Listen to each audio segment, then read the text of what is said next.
Uyazi umuntu uma ngabe ezofika emhlabeni kuba namalungiselelo enziwayo esesiswini engakafiki emhlabeni.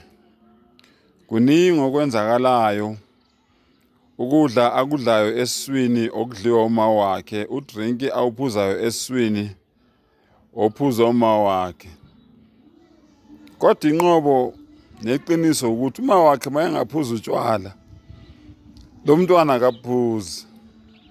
Utshele ubani ukuthi utshwala lobo ngoba amajuice namanzi konke uyakuphuza. Bese ezofika ke emhlabeni. Naso ke isimanga asilazi usuku azofika ngalo emhlabeni. Kanti noma esefikile emhlabeni nosuku futhi azohamba ngalo emhlabeni asilwazi. Uma ngabe ke esefika ke emhlabeni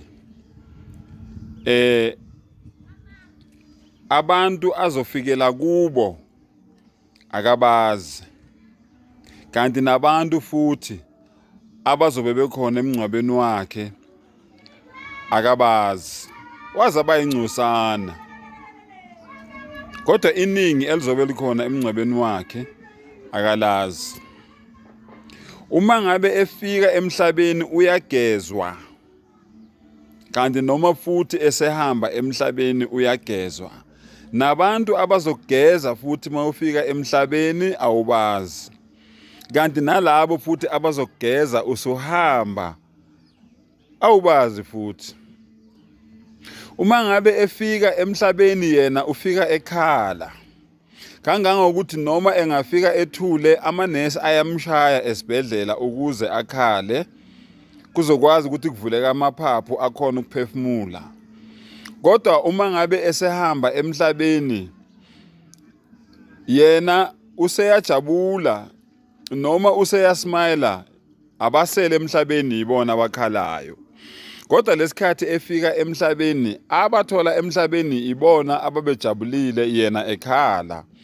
Uma ngabe ke esehamba emhlabeni abasele emhlabeni ibona abakhalayo, yena uyasmile noma uthule akasakhulumi.